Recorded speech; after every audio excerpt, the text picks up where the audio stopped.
Pope Francis visited the town of Assisi and the tomb of his namesake this morning. Francis of Assisi embraced a life of poverty and ministered to the neediest.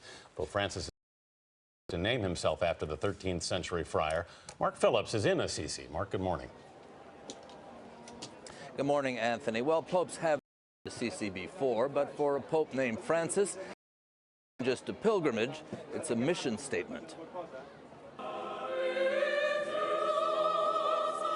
An outdoor mass was the centerpiece of this visit. But for Pope Francis, it was a place to again stress how he's trying to remake the Catholic Church in the image of the man who made this Italian hillside town famous.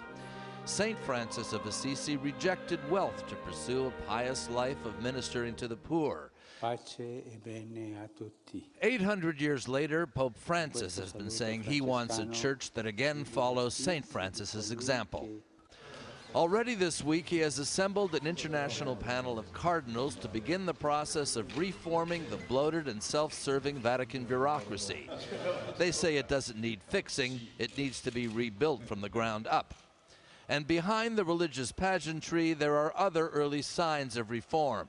The Vatican Bank, the center of secrecy, scandal, and corruption, issued its first ever annual report this week as well.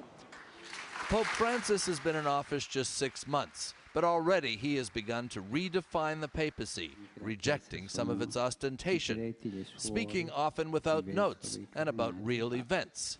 The tragedy of the sinking of a boat carrying hundreds of African refugees off the Italian coast last night was an example. The death toll is still rising and may reach more than 300. Francis, who has been urging more international action to help the migrants, called the disaster a disgrace.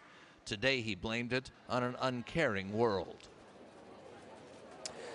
Pope Francis has certainly changed the style of the papacy. Now he appears to be moving on to the next stage of his agenda to change the very structure and to some extent the attitudes of the church.